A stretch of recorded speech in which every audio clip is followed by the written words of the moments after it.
Good morning, everyone. How are you? I hope all are you fit and fine. Let's start the day. Good thought.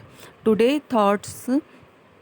If you are not willing to learn, no one can help you.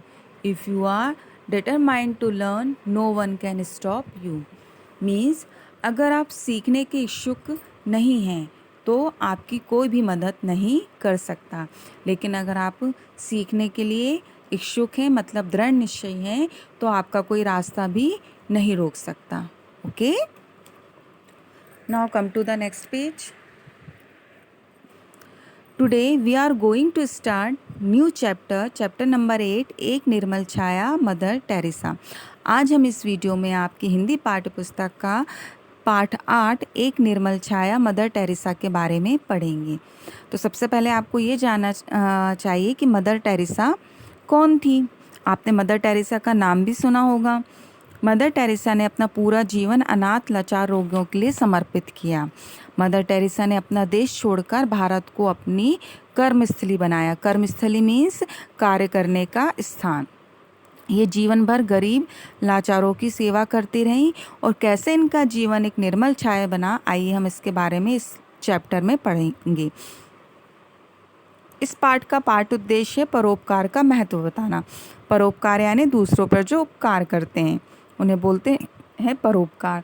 दीन दुखियों की सहायता करने की प्रेरणा देना, महापुरुषों के योगदान से अवगत कराना व समाज सेवकों को सम्मान देना.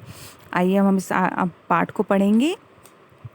26 अगस्त 1910 को युगोस्लाविया के एक साधारण व्यवसायी के घर में एक पुत्री ने जन्म लिया.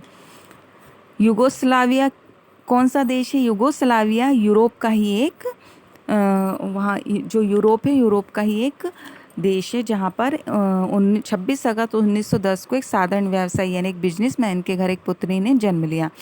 माता पिता ने इनका नाम रखा एग्नेस गोन्स्का. कहते हैं पूत के पाँव पालने में ही दिखने लगते हैं. छोटी सी उम्र में ही एग्नेस के हृदय में करुणा का सागर हिलोरने लेने लगा. तो उनके माता पिता ने उनका नाम मदर टेरेसा का नाम जब वो हुई थी तो उनके माता पिता ने उनका नाम रखा एग्नेस गोन्स्का. छोटी उम्र में उनके हृदय यानी क्या होता है? मनोकरुणा यानी दया, और हिलोरे यानी क्या होता है? लहर. तो जब वे छोटी ही थी तो उनके मन में बचपन से ही दया के भाव उठने लगे थे, हिलोरे लेने लगे थे. रोमन कैथोलिक संगठन की एक सक्रिय सदस्य एग्नेस ने एक कैथोलिक नन थी. रोमन कैथोलिक मतलब क्या होता है? जो ईसाई धर्म के लोग होते हैं ना, उन्हें बोलते हैं रोमन कैथोलिक. तो वो जो ईसाइयों का एक संगठन था उसकी भी एक सदस्य थी और वो एक कैथोलिक नन थी. यहाँ पे नन यानी क्या होता है? आप ऐसे समझ सकते हैं जैसे नन यानी धार्मिक महिला. जैसे हमारे हिंदू समाज में साधु संत होते हैं ना, जो दूसरों के ऊपर उपकार करते हैं, सांसारिक विषय वस्तु से दूर रहते हैं, यानी जो जीवन मतलब जो दूसरों के लिए ही अपना जीवन अर्पित कर देते हैं. ऐसे ही वो एक कैथोलिक नन थी. दीन दुखियों की सेवा करने की भावना उनके हृदय में बचपन से ही थी. वह मिशनरियों के जीवन से बहुत प्रभावित थी. अभी आपने पढ़ा जो वो बचपन से ही वे गरीब लाचार जो दीन दुखी होती थी वो उनको बचपन से ही वो उनके मन में सेवा का भाव रहता था. वह मिशनरियों से बहुत प्रभावित थी. 12 वर्ष की छोटी आयु में ही उन्होंने निर्णय लिया था कि वह दीन दुखियों की सेवा में अपना सारा जीवन समर्पित कर देंगी. यानी उन्होंने बचपन में ही जब वो छोटी थी 12 वर्ष की तो उन्होंने निर्णय ले लिया था कि वो हमेशा दीनहीन लाचारों की क्या करेंगी? वो सेवा करेंगी. अपने इस निर्णय के 6 वर्ष बाद ही एग्नेस ने मिशनरी के रूप में सिस्टर ऑफ लेरोटो में सम्मानित होने के लिए अपना घर छोड़ दिया. जब वो 12 वर्ष की थी तब वो मतलब उनके मन में ये विचार थे. उसके 6 वर्ष बाद मतलब वो जब 18 साल की थी तो उन्होंने मिशनरी के रूप में एक सिस्टर ऑफ लेरोटो में यानी वहाँ पे जो ये जो नन बनते हैं उनमें सम्मिलित होने के लिए उन्होंने क्या किया? अपना घर छोड़ दिया. सन 1925 में युगोस्लाविया के ईसाई मिशनरियों का एक दल भारत आया था. कब? सन 1925 में जो युगोस्लाविया के जो ईसाई ये मिशनरी थे तो उनका एक दल यानी एक संगठन क्या आया? एक समूह भारत आया था. यह दल भारत के गरीब लाचार लोगों की सहायता करने यहाँ आया था. दल के सदस्यों ने है ना। तो ये जो दल किस लिए आया था भारत, यहाँ पर गरीब लोगों की सेवा करने के लिए।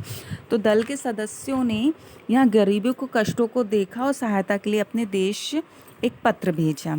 जब वो मिशनरी लोग यहाँ आए और उन्होंने यहाँ पर जब बेचारे गरीब लोगों की हालत देखी तो उन्होंने अपनी उन लोगों की सहायता करने के लिए एक पत्र अपने देश भेजा। मतलब कहाँ भेजा, यूगोस्लाविया में। इस पत्र की जानकारी जब एग्नेस को मिली, एग्नेस मतलब मदर टेरेसा को मिली, तो वह भारत के गरीब लाचारों की सेवा करने के लिए आकुल हो चुकी। आकुल मतलब क्या होता है, बेचैन, है ना। तो जब उन्होंने मदर टेरेसा ने यह पत्र पढ़ा तो उन्होंने वो बेचैन उठी मतलब हो पड़ी कि वो इन गरीब लाचारों की सेवा करेंगी। परंतु भारत आने के लिए एग्नेस को थोड़ा इंतज़ार करना पड़ा, है ना। मदर टेरेसा को थोड़ा सा इंतज़ार करने पड़ना। एग्नेस सन 1929 में भारत आई। कितने में आई, 1929 में भारत आई। यहाँ पहले उसने दार्जिलिंग में एक शिक्षार्थी के रूप में नए जीवन का आरंभ किया, है ना।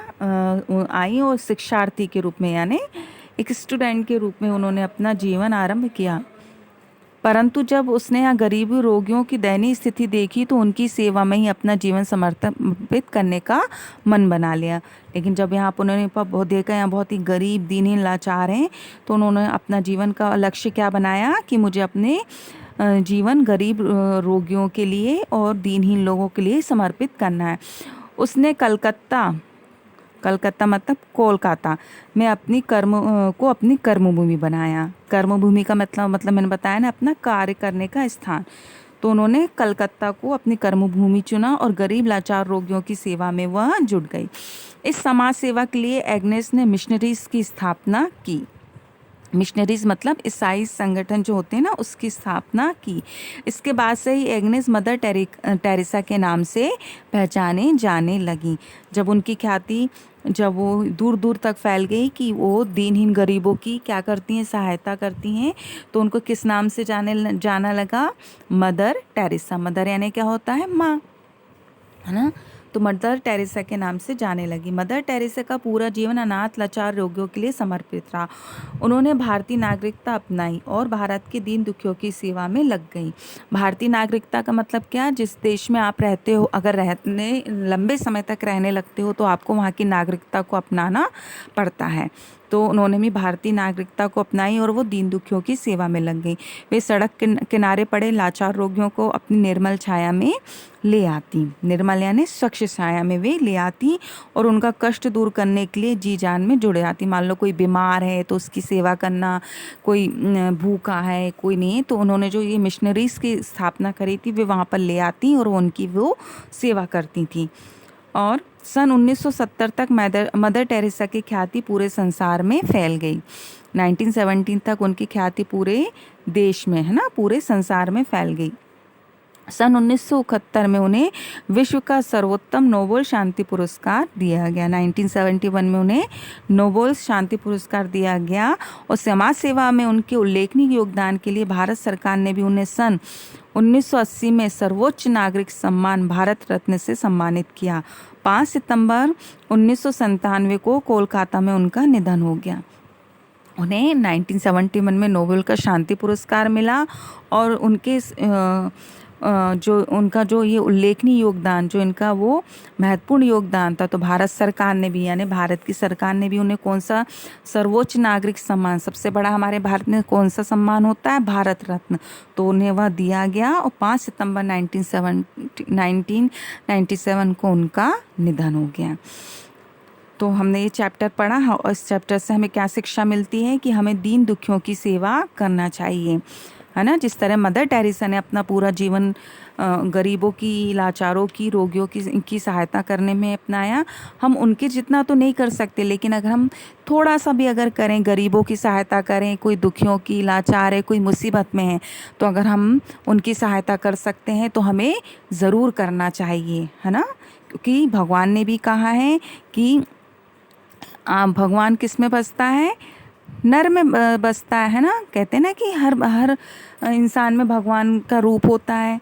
तो हम जो दीन दुखियों की सेवा करते हैं वो भगवान की सेवा करने के ही समान है। तो हमें हमेशा दीन दुखियों की, लाचारों की, मुसीबत में जो भी हो उसकी हमें हमेशा मदद करना चाहिए। ओके, तो यह चैप्टर हमने पढ़ा और आपका होमवर्क है कि आप इस चैप्टर को, इस पार्ट को 2 टाइम बिल्कुल शुद्ध उसमें उच्चारण में पढ़ेंगे। Thank you. Have a nice day.